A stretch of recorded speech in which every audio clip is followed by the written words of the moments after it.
Good morning all of you. આજે જોઈએ આપણે પ્રોટીન, કાર્બોદિત અને ચરબીનું કેલરી મૂલ્ય. જે પ્રાણીઓ છે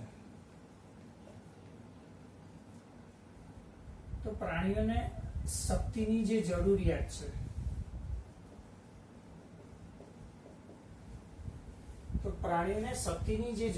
છે એ શક્તિની જરૂરિયાત એ ખોરાકમાંથી પ્રાપ્ત થાય છે. તો પ્રાણીઓને જે શક્તિ છે એ ખોરાકમાંથી પ્રાપ્ત થાય છે અને ખોરાકમાંથી પ્રાપ્ત થતી શક્તિ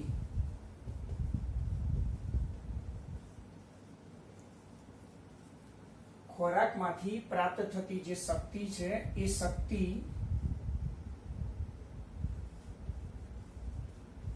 ઉષ્મા સ્વરૂપે જોવા મળે છે, જેનું માપન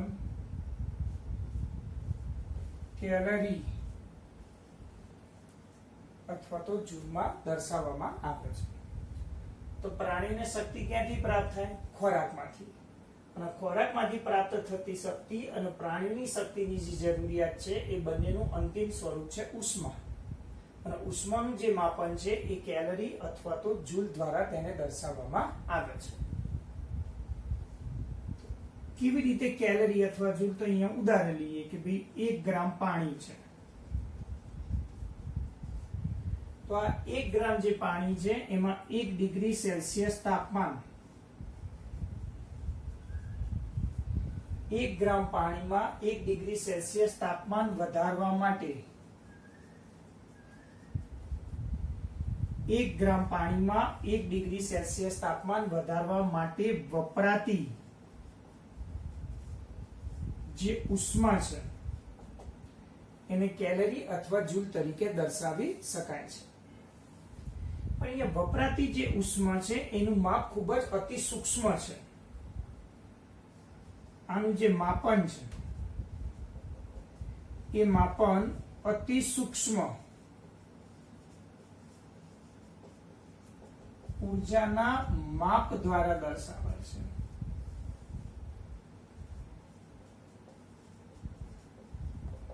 આનું જે માપન છે અતિ સૂક્ષ્મ ઊર્જાના માપ દ્વારા એ દર્શાવે છે. માટે અહીંયા બે ધર્મ વિદ્યાના વિદો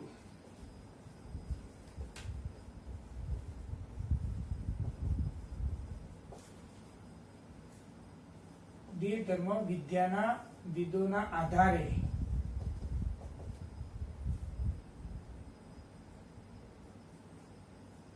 1 કિલો કેલરી અથવા તો 1 કિલો જૂલ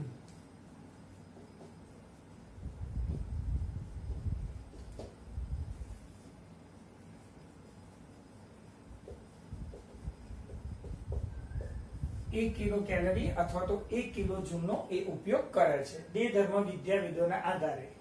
હવે તમને પ્રશ્ન થશે કે ભાઈ 1 કિલો કેલરી એટલે શું? 1 કિલો કેલરી એટલે 1 કિલોગ્રામ પાણી.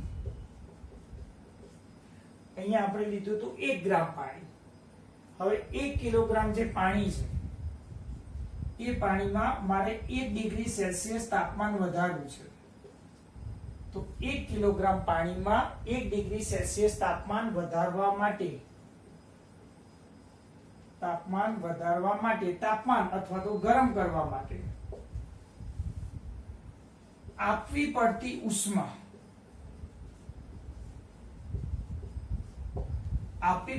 ઉષ્મા જેને 1 કિલો કેલરી તરીકે તેને દર્શાવી શકાય. કોના આધારે? દેહધર્મ વિદ્યાના વિદોના આધારે. પરંતુ પોષણ વિદોના આધારે શું કહી શકાય? પોષણ વિદ્યાના વિદોના આધારે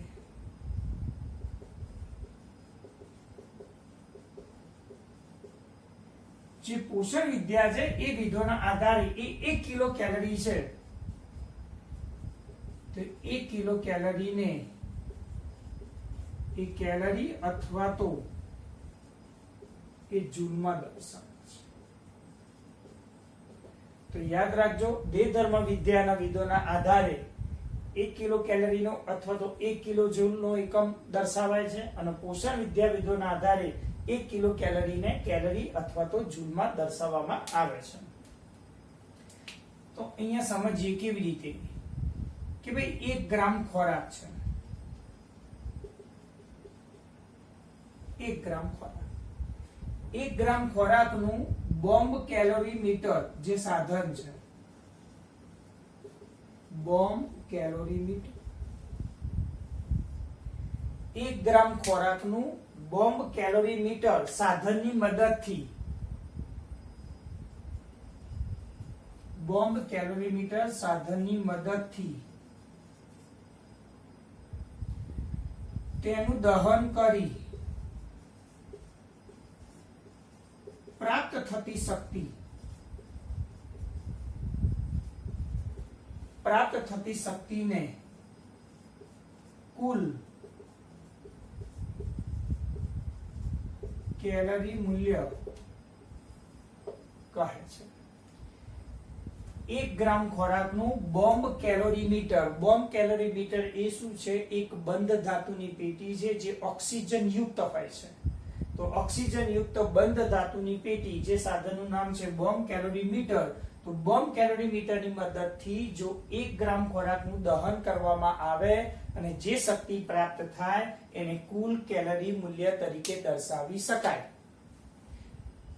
તો બીજી રીતે સમજીએ કે હવે 1 ગ્રામ ખોરાક છે,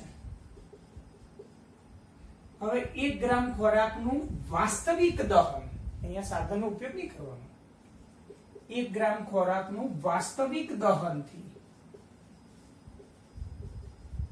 1 ગ્રામ ખોરાકનું વાસ્તવિક દહનથી પ્રાપ્ત થતી શક્તિને, પ્રાપ્ત થતી શક્તિને તેનું દેહ ધાર્મિક મૂલ્ય, તેનું કુલ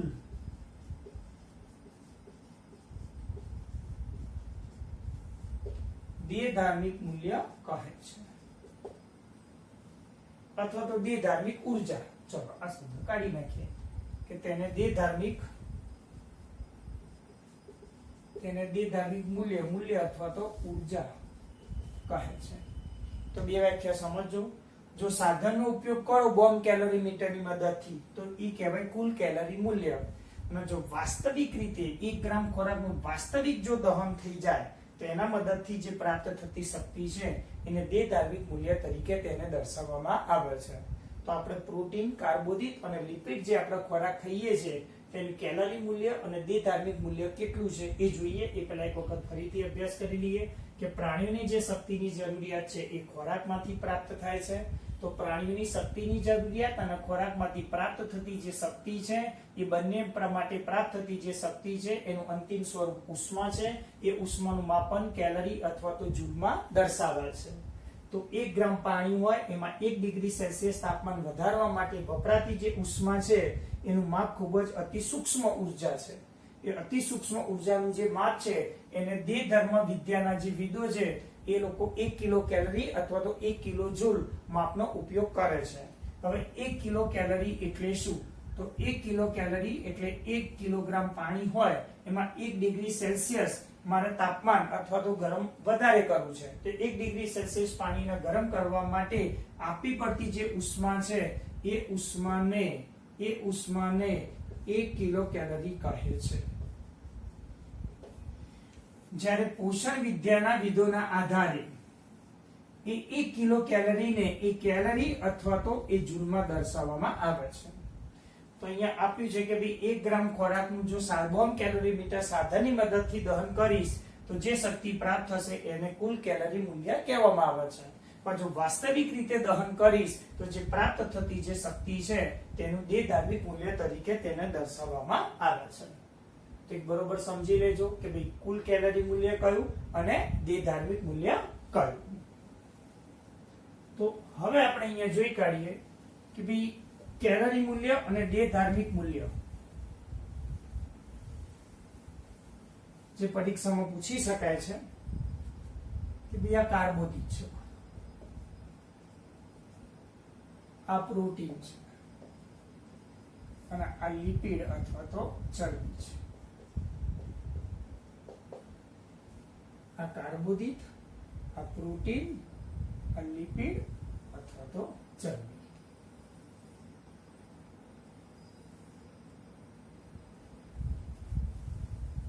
તો અહીંયા આપણે દર્શાવી દઈએ કે ભાઈ એનું દ્વિધાર્મિક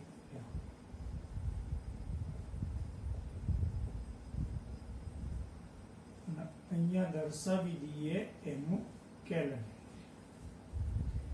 હવે 1 ગ્રામ કાર્બોદિત, 1 ગ્રામ ખોરાક એટલે 1 ગ્રામ કાર્બોદિત નું જો દહન થાય તો એની દ્વિધાર્મિક મૂલ્ય 4.0 કિલો કેલરી પ્રતિ ગ્રામ છે. પ્રોટીનમાં છે પણ 4.0 કિલો કેલરી પ્રતિ ગ્રામ અને લિપિડમાં છે 9.0 કિલો કેલરી પ્રતિ ગ્રામ. જે તમારે યાદ રાખવું પડશે. એનું કેલરી મૂલ્ય કેટલું છે તો કાર્બોદિતનું કેલરી મૂલ્ય છે 4.1 કિલો કેલરી પ્રતિ ગ્રામ અને પ્રોટીનનું છે 5.65 કિલો કેલરી પ્રતિ ગ્રામ અને લિપિડનું છે 9.45 કિલો કેલરી પ્રતિ ગ્રામ. તો આ એક મૂલ્ય તમારે યાદ રાખવાનું કે કેલરી મૂલ્ય એ દ્વિધાર્મિક મૂલ્ય કરતા હંમેશા વધારે હોય. કેલરી મૂલ્ય એ દ્વિધાર્મિક મૂલ્ય કરતા હંમેશા વધારે હોય. તો આના આધારિત તમને કોઈ પણ પ્રકારનો પ્રશ્ન અહીંયા બનાવીને પૂછી શકાય. ચલો એક ક્વેશ્ચન આપણે બનાવીએ કોઈ પણ પ્રકારનો.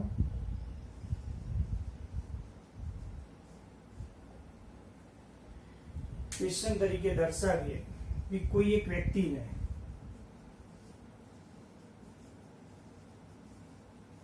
કોઈ એક વ્યક્તિ છે એ વ્યક્તિને 5 ગ્રામ પ્રોટીન, 5 ગ્રામ કાર્બોદિત અને 3 ગ્રામ લિપિડ ખોરાક આપવામાં આવે તો આ જે ખોરાક છે આપવામાં આવે તો તેનું દ્વિધાર્મિક મૂલ્ય કેટલું થશે. અહીંયા લખી નાખીએ કુલ દ્વિધાર્મિક મૂલ્ય. તો અહીંયા આપણને આપ્યું છે 5 ગ્રામ પ્રોટીન, 5 ગ્રામ પ્રોટીન, 5 ગ્રામ કાર્બોદિત અને 3 ગ્રામ લિપિડ. હવે અહીંયા 5 ગ્રામ આપણને આપ્યું છે તો 1 ગ્રામ માટે કેટલું છે દ્વિધાર્મિક મૂલ્ય આપણને પૂછ્યું છે તો તમે પ્રોટીન જોઈ શકો. અહીંયા 4 છે તો 5 ગ્રામ 4.0 બરાબર દર્શાવી શકીએ 2.0 કિલો કેલરી પ્રતિ ગ્રામ. એટલે કાર્બોદિતમાં પણ આપણે દર્શાવી દીધું. કાર્બોદિતનું પણ 4 છે અહીંયા દર્શાવી દઈએ.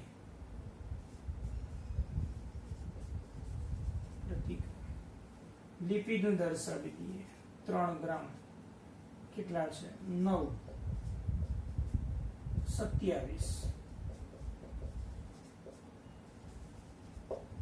અહીંયા આપણે દર્શાવી દઈએ.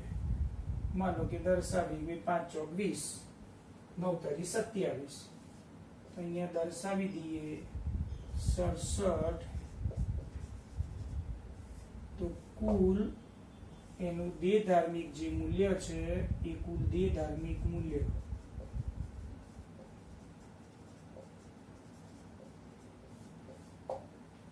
કેટલું થયું 67 કિલો કેલરી પ્રતિ ગ્રામ. આ રીતે કોઈ પણ પ્રકારનો પ્રશ્ન તમને બનાવીને પૂછી શકાય. તો અહીંયા આપણે એક પ્રશ્નનો અભ્યાસ કર્યો પ્રોટીન, કાર્બોદિત અને ચરબીનું કેલરી મૂલ્ય. બરોબર જોઈ લેજો. આંકડા બહુ અગત્યના છે એ તમારા ખાસ પરીક્ષામાં પૂછી શકાય છે એ તમારે ધ્યાન રાખવાનું. જોઈ લો બરોબર.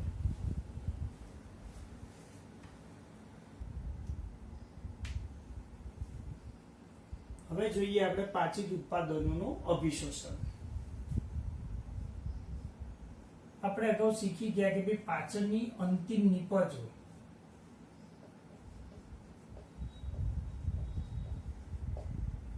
પાચનની પ્રક્રિયા શીખી ગયા કે પાચનની જે અંતિમ નિપજો છે એ અંતિમ નિપજો એ આંતરીય એટલે કે આંતરડાના શ્લેષ્મ સ્તર, પાચનની અંતિમ નિપજો આંતરડાના શ્લેષ્મ સ્તર મારફતે એ રુધિર અને લસિકામાં પ્રવેશવાની પ્રક્રિયા. રુધિર અને લસિકામાં પ્રવેશવાની પ્રક્રિયા. યાદ રાખજો, પાચનની અંતિમ નિપજો, કારણ કે શોષણ ક્યાં થાય? આંતરડાના રસાંકુરોમાં. રસાંકુરોમાંથી ખોરાક ક્યાં જશે? રુધિર અને લસિકા. લસિકામાં કયો ખોરાક જશે? લિપિડ વાળો ખોરાક લસિકામાં જશે, અને પ્રોટીન અને કાર્બોદિત વાળો ખોરાક શોષાઈને ક્યાં જશે? રુધિરમાં જશે. તો અહીંયા જે અભિશોષણની પ્રક્રિયા થાય છે એના માટે જવાબદાર પ્રક્રિયાઓ કઈ? તો કઈ કઈ ક્રિયાઓ દ્વારા અભિશોષણ થાય છે? તો એક છે નિષ્ક્રિય વહન, બીજું છે સક્રિય વહન, અને ત્રીજું છે સાનુકૂલિત વહન. તો નિષ્ક્રિય વહન, સક્રિય વહન અને સાનુકૂલિત વહન જેવી પ્રક્રિયાઓ દ્વારા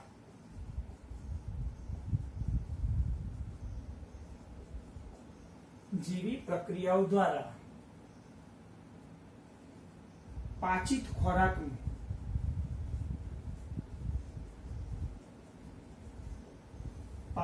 ખોરાકનું અભિશોષણ થાય છે. બહુ અગત્યનો પ્રશ્ન છે. નિષ્ક્રિય વહન, જેના માટે એટીપી વપરાતી નથી. સક્રિય વહન, જેના માટે એટીપી વપરાય છે. અને સાનુકૂલિત વહન, જેમાં વાહક અણુઓની જરૂર પડે છે. તો પ્રક્રિયા દ્વારા પાચિત ખોરાકનું અભિશોષણ થાય છે. તો આપણે જોઈએ કયા કયા ખોરાકનું કેવી રીતે અભિશોષણ થતું આપણને જોવા મળશે. તો સૌથી પહેલું આપણે લઈએ કે ભાઈ ગ્લુકોઝ.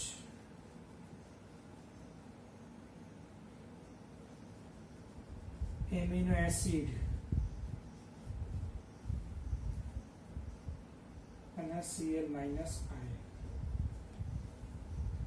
ઓછી માત્રામાં ગ્લુકોઝ, એમિનો એસિડ અને ક્લોરાઇડ આયન એટલે કે ક્ષાર એટલે કે ઇલેક્ટ્રોલાઇટ વગેરેનું જે અભિશોષણ છે એ અભિશોષણ એ NCERT માં લખ્યું છે સાદા પ્રસરણ. તો પ્રસરણ હોવું જોઈએ, સાદા પ્રસરણની પ્રક્રિયા દ્વારા થાય છે.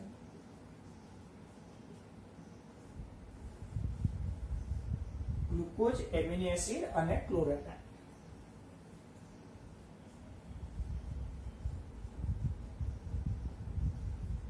ગ્લુકોઝ, એમિનો એસિડ, અને ફ્રુક્ટોઝ. ફ્રુક્ટોઝ એ શર્કરા છે. કે એનું જે અભિશોષણ છે એ અભિશોષણ વાહક અણુની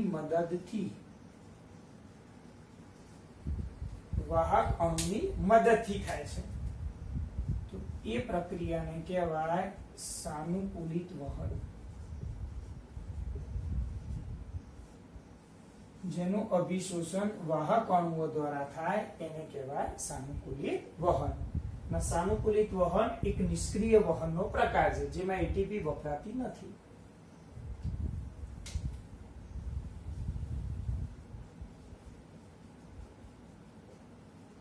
ગ્લુકોઝ, એમિનો એસિડ અને Na+ આયન. બહુ અગત્યનો પ્રશ્ન. એમનું જે અભિશોષણ છે એમનું અભિશોષણ એ સક્રિય વહન દ્વારા થાય છે. તો હવે તમને પ્રશ્ન થતો હશે કે ભઈ અહીંયા સક્રિય વહન, અહીંયા મેં લખ્યું નિષ્ક્રિય વહન. તો સાદા પ્રસરણ એ નિષ્ક્રિય વહનની પ્રક્રિયા છે.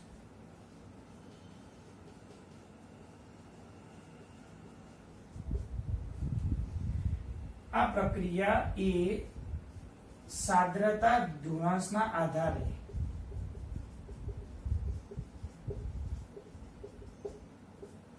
સાંદ્રતા ધ્રુવાંશની દિશામાં થાય. જ્યારે સક્રિય વહન જેનામાં એટીપી એટલે કે શક્તિ વપરાય અને સાંદ્રતા ધ્રુવાંશની વિરુદ્ધ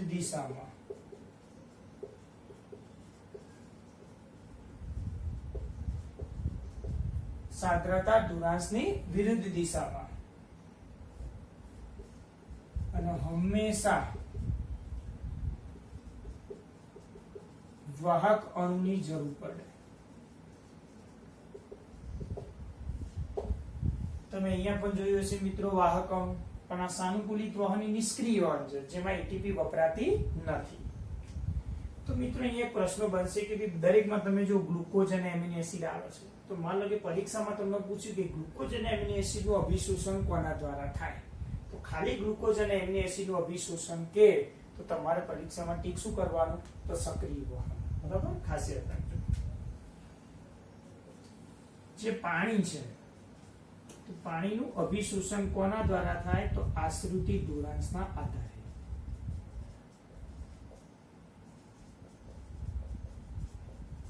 આશ્રિતિ ધ્રુવાંશના આધારે. અને ત્યારબાદ આપણે જોઈએ કે બી ચરબી વાળો ખોરાક, ફેટી એસિડ અને ગ્લિસરોલ.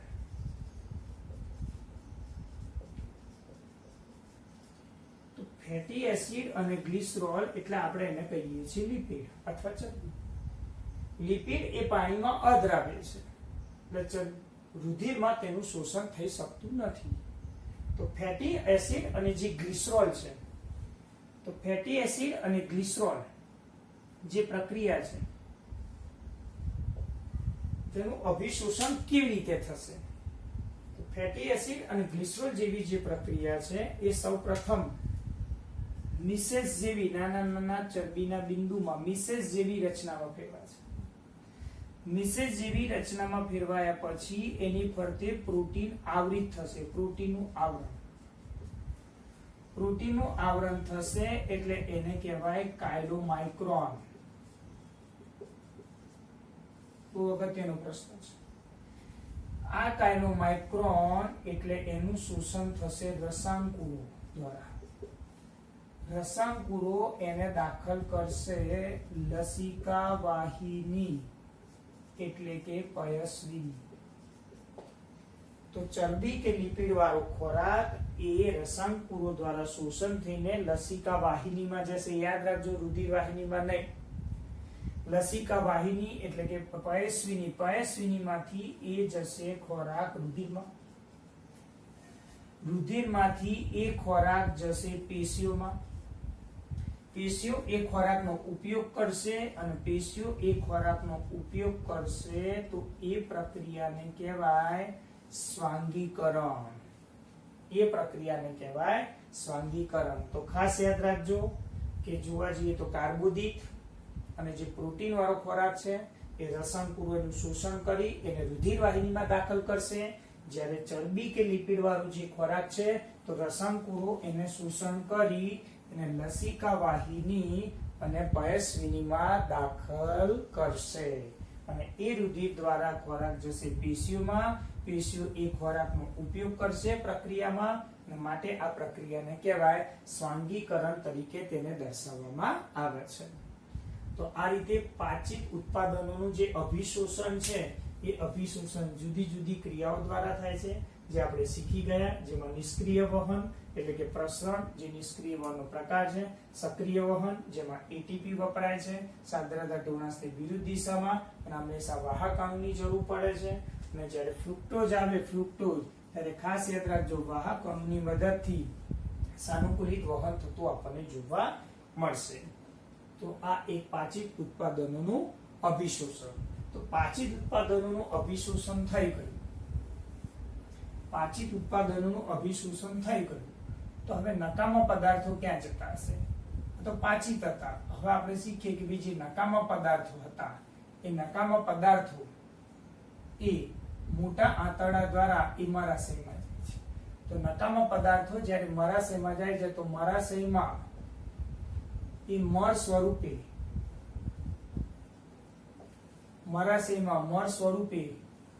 હંગામી ધોરણે એ સંગ્રહ પામે છે. નકામા પદાર્થો એટલે અશોષિત અને અપાચિત પદાર્થો. અપાચિત અને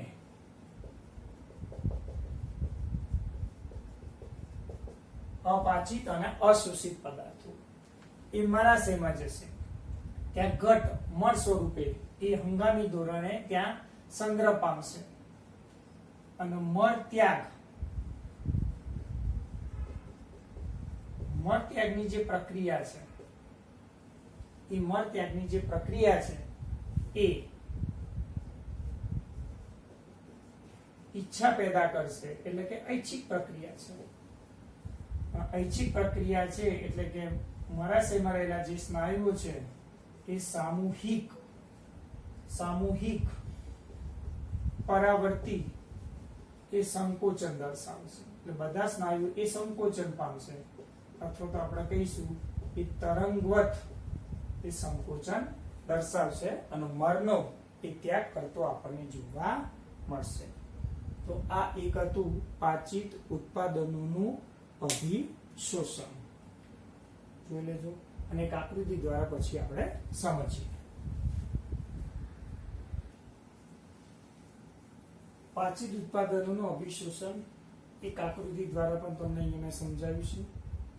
સમજવાનો પ્રયત્ન કરો, બહુ સરળ રીતે ખ્યાલ આવી જશે કે ગ્લુકોઝ ગેલેક્ટોઝ એટલે શર્કરા છે. જો સોડિયમ એની સાથે હશે તો હંમેશા સક્રિય વહન દ્વારા આ સૂક્ષ્મ રસાંકુરો છે. આ રસાંકુરોના અધિચ્છદીય કોષો છે. તો સોડિયમ એ સક્રિય વહન દ્વારા એ સૂક્ષ્મ રસાંકુરો એનું શોષણ કરશે અને ખાસ કરીને સક્રિય વહનમાંથી આગળ વહન પામીને સાનુકૂલિત પ્રસરણ દ્વારા એ રસાંકુરોની રુધિરવાહિનીમાં દાખલ થશે. જો ફ્રુક્ટોઝ હશે તો ફ્રુક્ટોઝ એ સાનુકૂલિત વહન, કારણ કે ફ્રુક્ટોઝ એ શું છે એ મોનોસેક્રાઇડ છે. બરાબર, ખાસ યાદ રાખજો. ફ્રુક્ટોઝને ધ્યાનમાં લઈને લખ્યું છે સાનુકૂલિત. એમિનો એસિડની સાથે સોડિયમ, જ્યાં સોડિયમ આવશે ત્યાં હંમેશા શું આવશે? સક્રિય વહન આવશે. એ પણ સૂક્ષ્મ રસાંકુરો દ્વારા શોષણ થઈ રસાંકુરોમાંથી એ ખોરાક ક્યાં જશે? રુધિર વાહિનીમાં. તો અહીંયા તમે ખાસ કરીને જુઓ મિત્રો કે ભાઈ ખાસ કરીને ગ્લુકોઝ, ફ્રુક્ટોઝ ને એમિનો એસિડ વાળું જે ખોરાક છે એ એમિનો એસિડ વાળો જે ખોરાક છે એ ખાસ કરીને રસાંકુરોની રુધિર વાહિનીમાં. જ્યારે આ ચરબી વાળો જે ખોરાક છે ફેટી એસિડ મિસેલ્સ એટલે કે ફેટી એસિડ અને ગ્લિસરોલ એટલે મોનોગ્લિસરાઇડ, અહીંયા આપણે આકૃતિમાં સમજાવ્યું છે. આ જે રચના છે એને મિસેલ્સ કહેવાય. તો નાના આંતરડાનું પોલાણ છે. નાના આંતરડાના પોલાણમાંથી ચરબી વાળો ખોરાક એ પ્રસરણની પ્રક્રિયા દ્વારા સૂક્ષ્મ રસાંકુરોનું શોષણ કરશે. ત્યાંથી ખોરાક રસાંકુરોમાં જશે. રસાંકુરોમાં જશે એટલે એની પરથી પ્રોટીનનું આવરણ થશે. પ્રોટીનનું આવરણ થાય તેને કાયલોમાઇક્રોન કહેવાય. કાયલોમાઇક્રોન યુક્ત ખોરાક આગળ રસાંકુરોની એ લસિકા વાહિનીમાં જાય છે. લસિકા વાહિની એટલે પાયસ્વિની, તમે આગળ જાણો છો. એ લસિકા વાહિનીમાંથી ખોરાક પાછો રુધિરના પ્રવાહમાં મુક્ત થશે. રુધિર વાળો ખોરાક એ પેશીઓમાં જશે. પેશીઓ એ ખોરાકનો ઉપયોગ કરી પ્રક્રિયાઓ કરશે અને આ જે પ્રક્રિયા થાય છે એને સ્વાંગીકરણ તરીકે તેને દર્શાવવામાં આવે છે. બરાબર, તો આકૃતિ એક વખત બરોબર જુઓ અને સમજો.